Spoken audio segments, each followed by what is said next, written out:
الحمدللہ نحمده ونستعینه ونستغفره ونؤمن به ونتوکل علیہ ونعوذ باللہ من شرور انفسنا ومن سیئات اعمالنا من يهده اللہ فلا مضل له ومن يضلله فلا هادی له ونشهد ان لا الہ الا اللہ وحدہ لا شریک له ونشهد ان محمدا عبده ورسوله اما بعد فاعوذ باللہ من الشیطان الرجیم بسم اللہ الرحمن الرحیم اقتربت الساعة وانشق القمر وقال تعالی فی مقام آخر لا اقسم بیوم القیامہ ولا اقسم بالنفس اللوامہ ایحسب الانسان ان لن نجمع عظامہ بلا قادرین علی ان نسوی بنانہ بل یرید الانسان لیفجر امامہ یسأل ایان یوم القیامہ فاذا برق البصر وخسف القمر وجمع الشمس والقمر یقول الانسان یومئذ این المفر کلا لا وزر الی ربک یومئذ المستقر سبحان ربک رب العزت عما یصفون وسلام علی المرسلین والحمد للہ رب العالمین اللہم صلی علی سیدنا محمد وعلی آل سیدنا محمد وبارک وسلم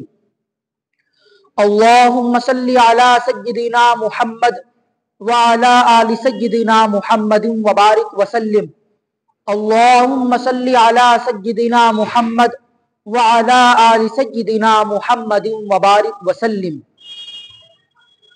فکر عقبا کی کر آج ہی بے خبر، فکر عقبا کی کر آج ہی بے خبر، کل نہ کر کل کی کل کا بھروسہ نہیں، کل نہ آئی کبھی اور نہ آئے گی کل، کل نہ آئی کبھی اور نہ آئے گی کل، کل تو کیا ایک پل کا بھروسہ نہیں، فکر عقبا کی کر آج ہی بے خبر، فکر عقبا کی کر آج ہی بے خبر، کل نہ کر کل کی کل کا بھروسہ نہیں، کل نہ آئی کبھی اور نہ آئے گی کل، کل تو کیا ایک پل کا بھروسہ نہیں، کر خدا کی عبادت جوانی میں تو، کر خدا کی عبادت جوانی میں تو، کل بڑھاپا تیرے سر پہ آ جائے گا، قوت دست و پا ختم ہو جائے گی، پھر عبادت کا کوئی بھروسہ نہیں،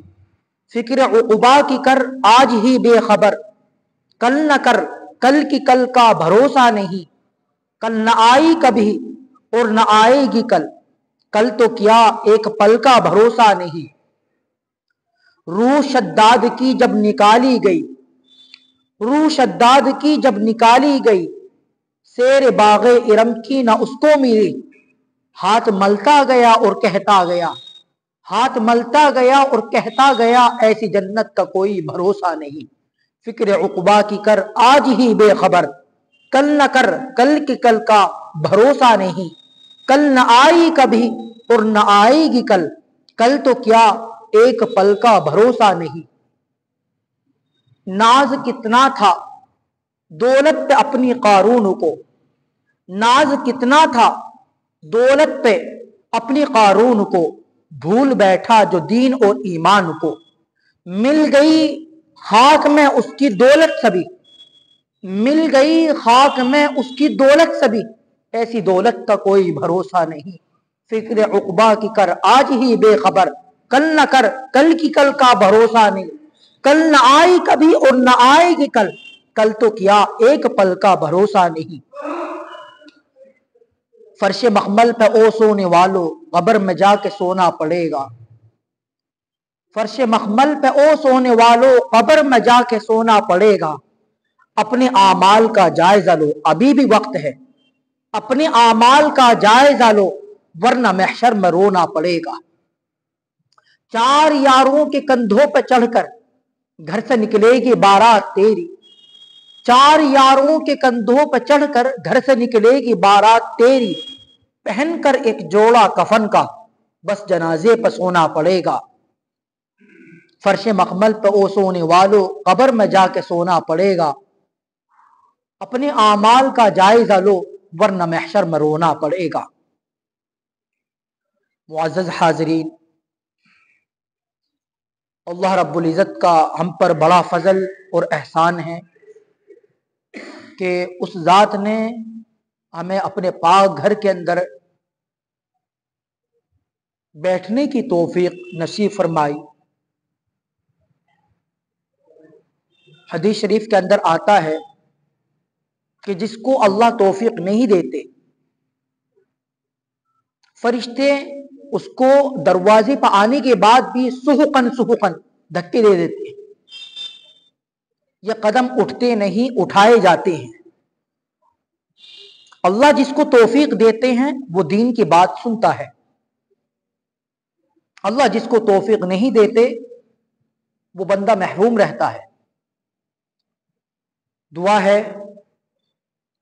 جو باتیں کہیں جائیں اللہ رب العزت ہم سب کو ان سب باتوں پر عمل کرنے کی توفیق نصیب فرمائے۔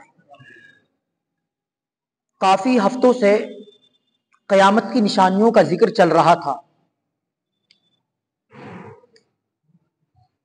دجال کہاں سے نکلے گا، کیسے نکلے گا، کیسا ہوگا، کیا کرے گا، کتنے دن رہے گا، اس وقت انسانوں کی حالت کیسی ہوگی، یہ تمام تفصیلات کے ساتھ باتیں بتا دی گئی۔ حضرت امام مہدی کا ظہور اور حضرت عیسیٰ علیہ السلام کا نزول، اور پھر حضرت عیسیٰ علیہ السلام کا دجال کو قتل کرنا، اور پھر قتل کے بعد اللہ کی طرف سے جو وحی حضرت عیسیٰ علیہ السلام کی جانب نازل ہوگی، اے عیسیٰ ابن مریم، میں اپنے کچھ بندوں کو نکالنے والا ہوں، تم میرے بندوں کو جو ایمان والے بندے ہوں گے، میرے ان بندوں کو لے کر طور پہاڑ پر محفوظ ہو جاؤ۔ وہ میرے بندے جن کو میں نکالنے والا ہوں، ان سے لڑنے کی طاقت تمہارے اندر نہیں ہوگی۔ پہلے دجال نکلے گا، دجال کے قتل کے بعد یاجوج ماجوج نکلیں گے۔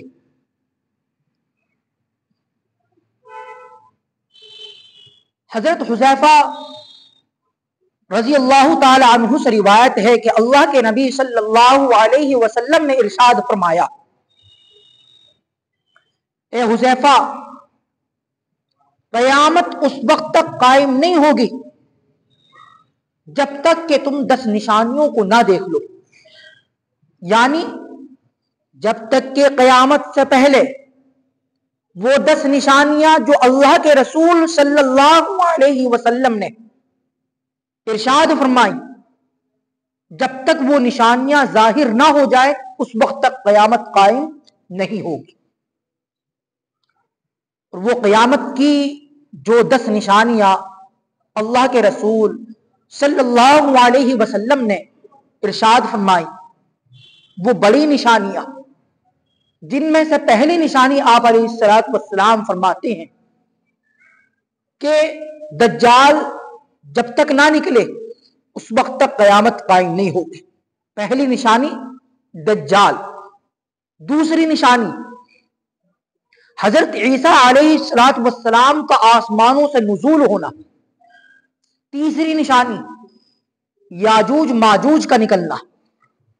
چوتھی نشانی جو اللہ کے نبی صلی اللہ علیہ وسلم نے ارشاد فرمائی، دھواں کا نکلنا۔ پانچویں نشانی، چھٹی نشانی، ساتویں نشانی، انسانوں کا 3 جگہ پر زمین کے اندر دھس جانا، مشرق میں، مغرب میں اور جزیرۃ العرب کے اندر۔ اور آپ علیہ السلام نے آگے نویں نشانی جو بیان فرمائی आठवीं निशानी जो बयान फरमाई वो आठवीं निशानी ये कि एक जमीन के अंदर से अजीब किस्म का, अजीब शक्ल का एक जानवर निकलेगा जिसको दाब्बतुल अर्ज कहा जाता है। नवीं निशानी ए हुज़ैफा, जब तक ये निशानियां जाहिर ना हो जाएं उस वक्त तक क़यामत कायम नहीं होगी। नवीं निशानी सूरज का मगरिब से निकलना।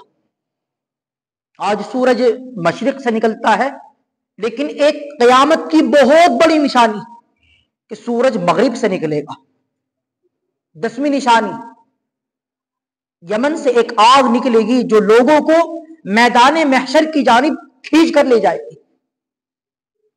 अल्लाह के रसूल सल्लल्लाहु अलैहि वसल्लम ने ये 10 निशानियां बयान फरमाई। जब तक तुम इन 10 निशानियों को ना देख लो क़यामत उस वक्त तक कायम नहीं हो सकती।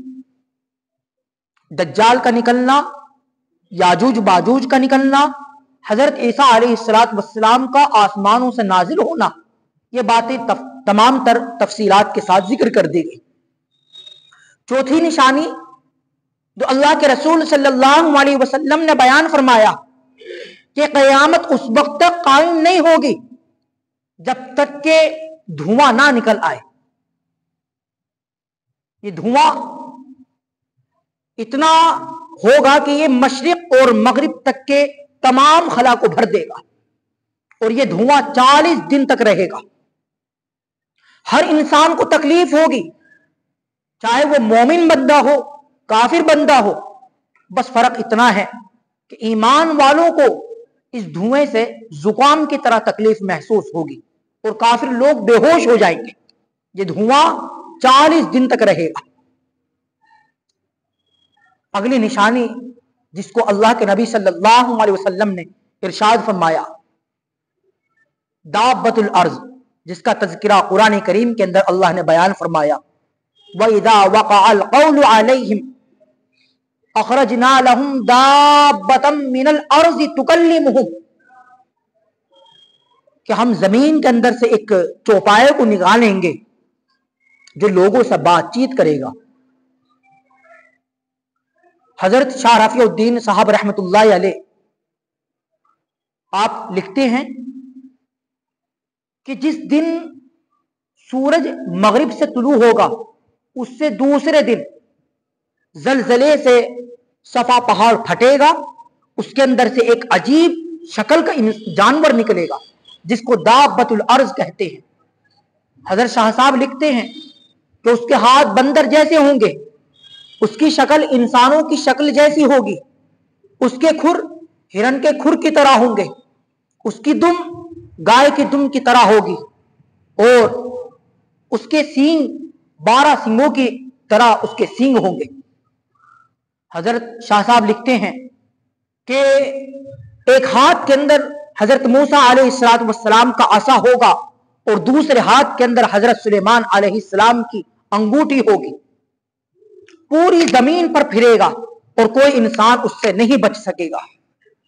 ईमान वालों को वो हजरत मूसा अलैहिस्सलाम के असा के जरिए से एक पेशानी पर खत खींच देगा जिससे ईमान वाले का चेहरा नूरानी हो जाएगा और वो बारोब हो जाएगा। और जो अंगूठी होगी हजरत सुलेमान अलैहिस्सलाम की, वो काफिरों की गर्दन या नाक पर लगाएगा, मोहर लगाएगा, जिससे वो सियाह हो जाएंगे। इतनी तेजी के साथ वो जमीन के अंदर फिरेगा कि कोई पकड़ने वाला उसको पकड़ नहीं सकेगा और कोई भागने वाला उससे बच भी नहीं सकेगा। अपने इस काम से फारिग होकर वो अचानक गायब हो जाएगा। ये क़यामत की बड़ी निशानी है। अगली निशानी जिसको अल्लाह के नबी सल्लल्लाहु अलैहि वसल्लम ने इरशाद फरमाया, वो निशानी सूरज का मगरिब से तुलू होना। ये इतनी बड़ी निशानी है, हजरत अबू ज़र रज़ी अल्लाह ताला अन्हु से रिवायत है, अल्लाह के नबी सल्लल्लाहु अलैहि वसल्लम ने इरशाद फरमाया, ए अबू ज़र, तुम्हें पता है ये सूरज कहाँ जाता है? हजरत अबू ज़र फरमाते हैं कि ये बात उस वक्त की थी जब सूरज छिप गया था। सूरज छिपने के बाद अल्लाह के नबी सल्लल्लाहु अलैहि वसल्लम ने मुझसे पूछा, ए अबू ज़र, तुम मुझे ये बताओ कि ये सूरज कहां जाता है? मैंने जवाब दिया, अल्लाह और उसके रसूल ज्यादा बेहतर जानते हैं कि ये सूरज कहां जाता है। इसके बाद अल्लाह के नबी सल्लल्लाहु अलैहि वसल्लम ने मुझे बताया, ए अबू ज़र, ये सूरज तुलू होकर अपने जगह पर जाता है और इसकी जगह अर्श के नीचे है, और वहां पहुंचने के बाद ये अल्लाह के लिए सजदा करता है। जब अल्लाह के लिए सजदा करता है, अल्लाह इसके सजदे को कबूल फरमाते हैं, और फिर ये सूरज तुलू होने की इजाजत चाहता है, ए अल्लाह मैं निकल जाऊं, अल्लाह इसको तुलू होने की इजाजत दे देते हैं। फिर ये मशरिक से निकलता है, मगरिब में जाकर तुलू गुरूब हो जाता है। ए अबू ज़र, एक वक्त ऐसा ही होगा, हसब आदत ये सूरज मशरिक से निकल रहा होगा, मगरिब में गुरूब हो रहा होगा, और उसके बाद ये अपने ठिकाने को पहुंच रहा होगा, और ये अल्लाह के लिए सजदा करेगा। अल्लाह रब्बुल इज्जत उसका सजदा कबूल नहीं करेंगे, और फिर ये इजाजत चाहेगा, या अल्लाह मैं मशरिक से तुलू होने की इजाजत चाहता हूं। अल्लाह उसको इजाजत नहीं देंगे और उससे कहेंगे कि जहां से तू आया है वहीं जाकर निकल जा। चुनांचे फिर ये सूरज अपने मकाम से, अपने ठिकाने से, जो इसका ठिकाना अर्श के नीचे है, वहां से ये अपने सूरज गुरूब होने की जगह पर पहुंच जाएगा, वहां से तुलू होगा। अल्लाह के नबी सल्लल्लाहु अलैहि वसल्लम ने इरशाद फरमाया कि तौबा का अल्लाह ने एक दरवाजा बनाया है, जब तक ये निशानी जाहिर ना हो जाए अल्लाह रब्बुल इज्जत रात को अपना हाथ फैलाते हैं ताकि दिन के गुनहगार बंदे अल्लाह से तौबा कर लें, और अल्लाह उनकी तौबा कबूल करते हैं। अल्लाह दिन को भी अपना हाथ फैलाते हैं ताकि रात के गुनहगार बंदे दिन में तौबा कर लें और अल्लाह उनके गुनाहों को माफ फरमा दें। और ये सिलसिला उस वक्त तक चलता रहेगा जब तक कि सूरज मगरिब से ना निकल आए, और जब सूरज मगरिब से निकल आएगा कोई बंदा तौबा करना चाहे उसकी तौबा कबूल नहीं की जाएगी। कोई काफिर ईमान लाना चाहे तो इसका ईमान भी काबिल कबूल नहीं होगा। अल्लाह के नबी सल्लल्लाहु अलैहि वसल्लम ने इरशाद फरमाया कि एक वक्त ऐसा होगा कि मुसाफिर चलते चलते चलते थक जाएंगे, लोग सोते सोते थक जाएंगे, रात इतनी लंबी हो जाएगी, जानवर चिल्लाने लगेंगे, लोग जो सफर कर रहे होंगे सफर से भी उकता जाएंगे, सोते सोते भी उकता जाएंगे, लोगों के अंदर एक घबराहट सी महसूस होगी, लोग रोएंगे, चीखेंगे, चिल्लाएंगे, जानवर रोएंगे, चीखेंगे, चिल्लाएंगे। वो रात 3-4 रातों के बराबर रात होगी। उस वक्त जब लोगों की दिल की घबराहट हो रही होगी, अल्लाह रब्बुल इज्जत लोगों की दिल की घबराहट के वक्त मगरिब से सूरज को निकालेंगे। और वो सूरज की रोशनी कैसी होगी? सूरज की रोशनी इस कदर होगी कि जिस तरह चांद गहन होता है, चांद की जो थोड़ी सी रोशनी होती है, इस थोड़ी रोशनी के साथ सूरज मगरिब से निकलेगा, बीच आसमान पर पहुंचेगा, उसके बाद फिर वो मगरिब के अंदर जाकर गुरूब हो जाएगा। जब इस निशानी को लोग देखेंगे, हदीस शरीफ के अंदर आता है कि काफिर जोक दर जोक इस्लाम के अंदर दाखिल होंगे, गुनहगार बंदे अल्लाह से माफी मांगेंगे, अल्लाह से तौबा करेंगे, मगर उस वक्त उनका ईमान लाना और गुनहगार मोमिन बंदों का तौबा करना कोई फायदेमंद नहीं होगा। जब ये निशानी जाहिर हो जाएगी, जब सूरज मगरिब से तुलू हो जाएगा, उस वक्त फिर ईमान लाना भी काबिल कबूल नहीं, तौबा अगर कोई गुनहगार बंदा करे तो उसकी तौबा भी कबूल नहीं। हजरत शाह साहब यानी शाह रफीउद्दीन रहमतुल्लाह अलैह लिखते हैं कि जब सूरज मगरिब से निकल आएगा, क़यामत के 120 साल इंसान फिर जिंदा रहेंगे। 120 साल जिंदा रहने के बाद फिर क़यामत कायम हो जाएगी। सूरज मगरिब से जब निकल आएगा, 120 साल दुनिया के अंदर इंसान जिंदा रहेंगे, फिर क़यामत कायम हो जाएगी। यह भी निशानी जाहिर होगी। अगली निशानी जिसको अल्लाह के नबी सल्लल्लाहु अलैहि वसल्लम ने इरशाद फरमाया, वो निशानी कि लोग 3 मकामात पर जमीन के अंदर धसा दी जाएंगे, मशरिक के अंदर, मगरिब के अंदर और जजीरतुल अरब के अंदर। अल्लाह के रसूल सल्लल्लाहु अलैहि वसल्लम फरमाते हैं कि 3 मकामात पर लोगों को धसा दिया जाएगा, और ये वो लोग होंगे जो तकदीर का इनकार करते थे, तकदीर को झुटलाते थे, अच्छी बुरी चीज वल-क़द्रि ख़ैरिही व शर्रिही मिनल्लाहि तआला वल बाअस बअदल मौत। अच्छी और बुरी चीज ये हमारा ईमान तकदीर पर है, लेकिन तकदीर के झुटलाने वालों पर अल्लाह रब्बुल इज्जत ये अजाब नाजिल करेंगे कि लोग 3 जगहों पर धसा दिए जाएंगे। अगली निशानी अल्लाह के नबी सल्लल्लाहु अलैहि वसल्लम ने, जो कि आखिरी निशानी है, और वो निशानी ये है कि अल्लाह रब्बुल इज्जत यमन से एक आग उठाएंगे। एक आग यमन से निकलेगी जो लोगों को मैदान महशर की जानिब कायम करेगी। उसके बाद क़यामत कायम हो जाएगी। उससे पहले कि जब इस रुए जमीन पर कोई अल्लाह अल्लाह कहने वाला बाकी नहीं रहेगा, एक हबशे से 2 पतली पिंडली वाला शख्स, एक हबशी जो खाने काबा को गिराने के लिए चलेगा, और वो हबशी खाने काबा को गिरा देगा। खाने काबा भी क़यामत से पहले ढा दिया जाएगा। क़यामत से पहले खाने काबा को वो हबशी जो हबशे से पैदल चलेगा, 2 पतली वाला, आप अलैहिस्सलातु वस्सलाम फरमाते हैं, बुखारी शरीफ की रिवायत है, मुस्लिम शरीफ के अंदर भी ये रिवायत है कि वो 2 पतली पिंडली वाला शख्स जो खाने काबा को गिराएगा, आगे चलकर अल्लाह रब्बुल इज्जत इनको वहीं पर धसा देंगे। तो ये जमाना वो जमाना होगा कि इस रुए जमीन पर अल्लाह की इबादत करने वाला कोई नहीं रहेगा। हजर अस्वद को भी उठा लिया जाएगा, खाने काबा को भी ढा दिया जाएगा, एक हबशी खाने काबा को गिरा देगा। तो ये जमाना वो जमाना होगा कि इस रुए जमीन पर अल्लाह अल्लाह कहने वाला कोई बाकी नहीं रहेगा। अल्लाह रब्बुल इज्जत 3 साल बाद फिर क़यामत को कायम फरमा देंगे। उससे पहले कुरान करीम के हुरूफ उड़ा दिए जाएंगे। लेकिन एक निशानी ये होगी कि उलमा को उठाया जाएगा, क्योंकि इनके सीनों के अंदर इल्म है। उलमा को उठाया जाएगा। जब उलमा उठते चले जाएंगे तो इल्म खुद ब खुद उठता चला जाएगा। इल्म उठ जाएगा, कुरान करीम के हुरूफ को उठा लिया जाएगा। अल्लाह रब्बुल जलाली वल इकराम ये क़यामत से बहुत पहले करेंगे। तो ये वाज़ेह तौर पर तफसील के साथ क़यामत के करीब का ज़माना आपके सामने जिक्र किया गया। मेरे भाइयों, ये ज़माना भी कोई आम ज़माना नहीं है। ये वो निशानियां जो आप अलैहिस्सलातु वस्सलाम ने अहादीस नबविया के अंदर बयान फरमाई, दज्जाल के निकलने के वक्त की जो निशानियां आपने बयान फरमाई, वो तमाम तर निशानियां आज पूरी हो चुकी हैं। इसलिए हमें चाहिए कि हम गफलत वाली जिंदगी से तौबा करके अपने आप को भी, घर वालों को भी नेकी और तक़वा वाली जिंदगी के बारे में तरगीब दें। अल्लाह हम सबको अमल करने की तौफीक नसीब फरमाए। आमीन व आखिर